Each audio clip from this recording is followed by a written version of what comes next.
Maligayong Fiesta! Maligayong Fiesta! Maligayong ginawa sa Tomasi, pagpagpak.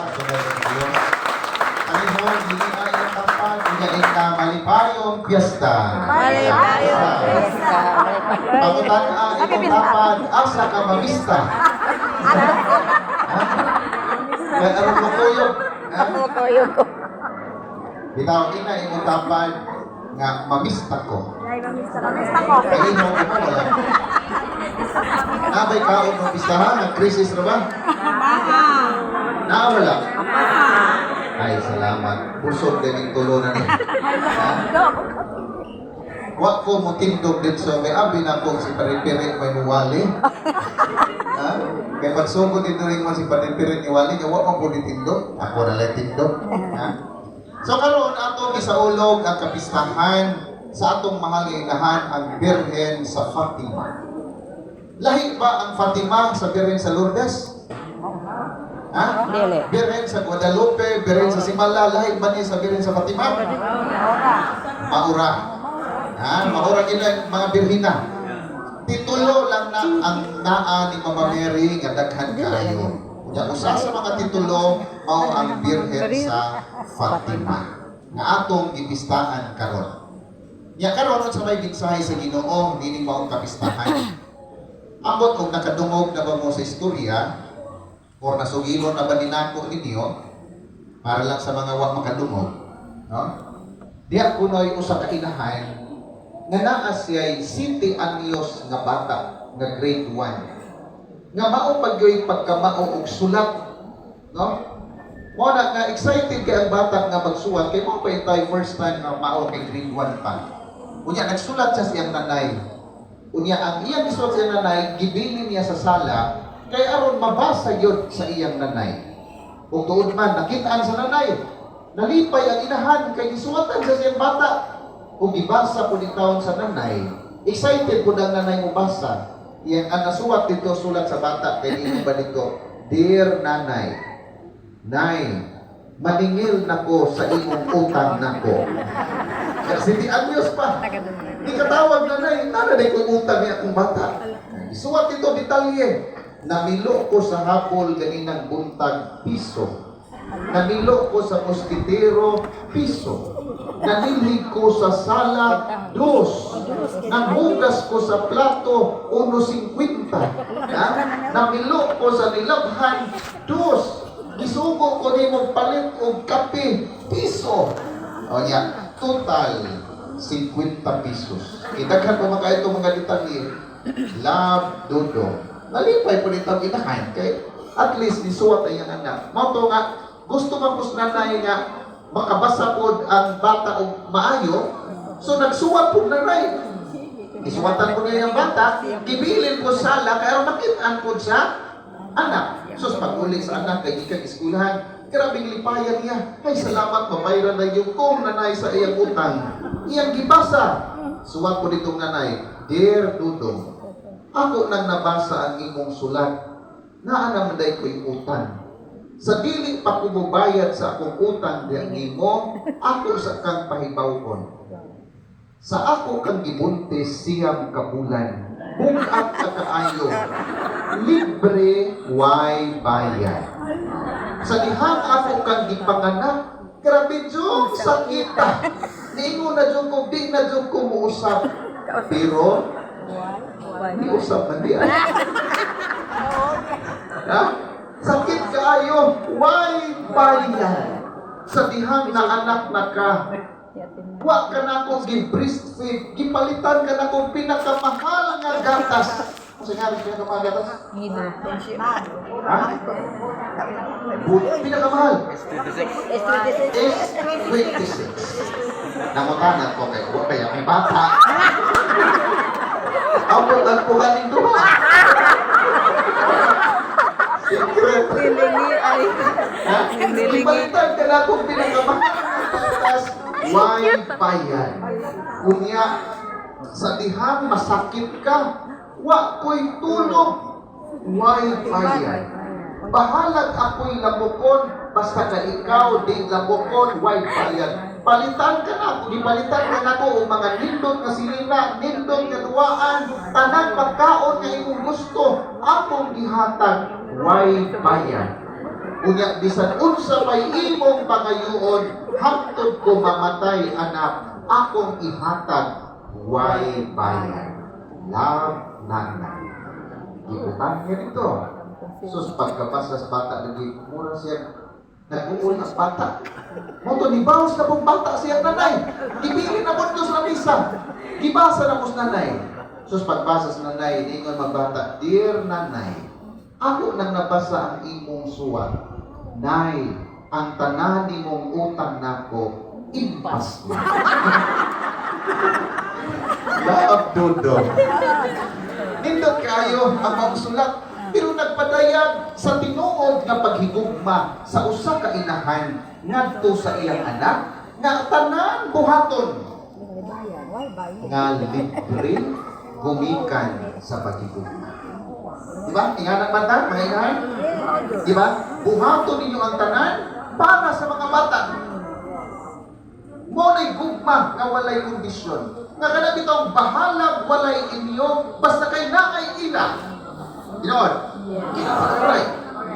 Bahalag wa kay bagong sinina basta kay naa sila bagong sinina. Oh. Bahala og ang imong cellphone kanang pang tuplok. Basta ang imong anak screen touch. Ah, di ba? Oh, bahalag ba kay load basta imong anak kay load. Kina tinuray yun. Bahala ug wa ka basta naa sila. Mao bitaw na ka bahalag di ka kakaon basta kay sila makakaon. Mao bitaw na magpista unya mapista mo yung bata na habilin dito sa bahay. Di ba inibungit ni mo slikson makonsensya ka nakakaon magkaroon kong bata dito. Kung nakatungod sa imong kaguol ang makakaon na imong anak nga ikaw ray na mista o si Morton. Di ba? Magpapagad na mangayong greenhouse para sa bata. Ganyan. Nakasuway yung pangayong greenhouse para sa inyong anak. Posibleng wa. Nangayo galing may mga parang greenhouse ang wala yung anak. Ikaw mo patahain na may bata na habilin. O di ba?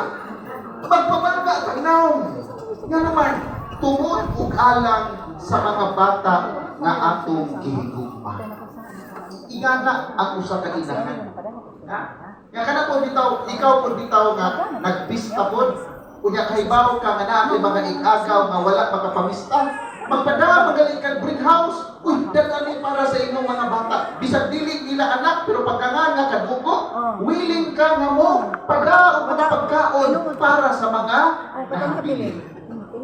Ingana ang tinuod nga paghigugma. Nga kita po karon, kamo, pakaon mo. Di ba, ipapakaon po ninyo.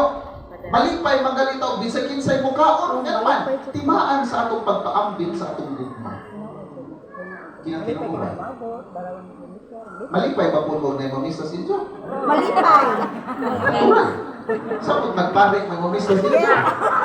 Ha? Kaya kami ang kung maparik ito ibitaron, kaya malipay po na. Kaya what so'y pare na mista na di makadagring house. Di makadagring greenhouse nga hapit na lang kaunos pare ito mo ay pala. Ha? Inighikops pare sa sabaw. Tindutan yung sabaw yung magdatan na padri magda. Magkaon sa manok nga ka ng litson nga tinibuong lamigan ninyong litson ng manok pagda padri pagkaon sa atin tagisan ninyong saging hindi ka padri na ba? Tinon. Kaya samtang ang pare ko ipadala tanan sus nilabay dito ng anak sa tag-iya nga gwapa kaayo. Kaya ko pare gwapa lagi kag anak. Di ko nga inahan dada.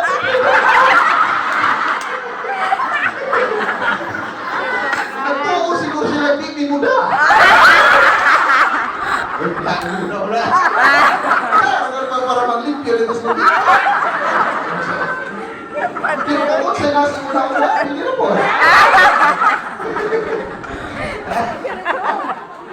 Kung nawalay kondisyon. Nga naman ako ni Ipapit. Tugay ingani ang atong mahal na inahan. Ha? Ang tanan gihimo ni Maria para nato. Gihimo niya, dili lang aron masuod ta niya. Gihimo ni Mama Mary ang tanan, tugay gusto siya nga kita masuod sa iyang anak nga si Jesus. Mabito na sa tanan nga mga operations ni Maria, unsay kanunay niya nga mensahe nga balik-balik. mag-ampo sa kanunay. Labi na sa Santos nga Rosario o pag-ambong sa Santos nga Misa. Kanunay yun niya, kaya ipahimangno na itong tanan. Ngayon na pagkita niya, paghinulsol sa atong mga sala. Nga kanunay man tang pahimangnawan ni Maria, tungod kay gusto siya nga kitang tanan mahiusa sa iyang bugtong anak na si Jesus. Unya si Maria umutabang, wala gyoy hunong ang iyang pagtabang. O bitaw na nagawas nagingatan sa Fatima, birin sa Fatima gitawag siya inahan sa kanunay panapa. Tanawa ang word nga gigamit inahan sa kanunay. Huwag yung may inahan nga panagsabutabang. Ha? Grabe ang title ni Maria, inahan sa kanunay panabang. Nga nung kanunay panabang man, tungod kay kita mga anak sa kanunay pangayo. Ha? Pero bubalibad niya si Maria sa atong mga pagpakaliupok niya para sa Ginoo, dili din. Kay kinigugma kaniya ng mga anak. O bitaw na, di ba sa Fatima, na itulong ka bata na ipakita? Kisa nga, Jacinta, Francisco, di ba dahil si o Rufino? Lucia. Isa nga? Jacinta, Lucia, Francisco, Jacinta. o si Jacinta. Kining tulo ka mga bata, dili ni dato, dili ni adunahan, dili ni gamhanan. Ordinaryo o simple nga mga bata. Aron tang pahinumduman sa Ginoo, nga ang Ginoo dili lang muduol, wala siya muduol sa mga naigahom. Nakikistorya siya sa mga ordinaryo nga tao sama niining gagmay nga mga bata. Nga naghatag na itong paglaom, nakita sa atong pagka-ordinaryo, pagkasimple nga kinabuhi, dumulong kita sa Ginoo. Kaya ba bataon sa mga meaning sa ilang mga ngalan? Kanang tulo, Lucia, Francisco, o Jacinta? Kasi na kayo sa mga meaning sa ilang mga ngalan. Ang nakahibaw, libre ka o lubans pare. Ha? Kailangan may relasyon ang ilang mga ngalan sa mensahe ni Mama Mary. Kaya una, Lucia. Kung sa may pasabot kong nga na Lucia. Ang Lucia, gikan sa Latin na pinulungan, lux. Okay, diba? Lux or luxis, buat pasabot, kahayag. Kahayag nga naglamdag natong tanan. Kaliin giawag ta sa Ginoo, siya isip kahayag nga iyang gihatag ngadto kang Maria aron makadan-ag pud nato. Kita pod nga diha sa ngalan ni Lucia giawag pud ta sa Ginoo nga kita nga nakadawat pud sa kahayag sa Ginoo, ato pud tababadan-ag ang kahayag niya ngadto sa uban nga mga tao. Sa unsa man natong pamaagi nga mapadan-ag nato ang ubang mga tao silang kinabuhi, pinaagi sa atong maayo nga mga buhat. Kaya ang atong mga maayo mga buhat, makalamdag sa pangit-ngit nga kinabuhi sa mga tao na adunay dagko kaayo nga mga problema. Di ba kabantay ta? Unsay dagway sa usa ka tawo nga bunot yun sa problema. Nakarabang nanginahanglan yun sa tabang nga murag gidat-ug sa kalibutan, gubikan sa kadagang problema. Tanawon mo sa kurma siyang tao. Unsay kurma? Unsay kolor sa tao nga dagang problema? Gilgit o naok, di ba? Tanawon mo rin yung tapal, iya-iya na ka. Ha? Dagtong kayo panagway masulog-on, pero once nga imo siyang tabangan, unsay mahitabo, mulamdag ang iyang panagway. Tungod kay sa matag gutlo nga imong gihimo nga maayo nga tusuban, makadan-ag na sa kinabuhi sa uban nga mga tao. Kung mao ni unang hagit nato, ha? Isip mga anak sa Dios o anak ni Mama Mary, gihagit na nga maglamdag sa kinabuhi sa uban mga tao. Ug ang atong mga pag-ampo sa Santos nga Rosario nga mensahe ni Mama Mary, makalamdag sa kinabuhi sa ubang mga tao ug para pud nato. Ikaduha, Francisco. Ano sa may buot pasabot nga pulong Francisco? Ang Francisco gikan sa ngalan kuno nga Francis nga buot pasabot free man. Gawas nun. Kano sa amang tama kaingon nga ang tao gawas nun?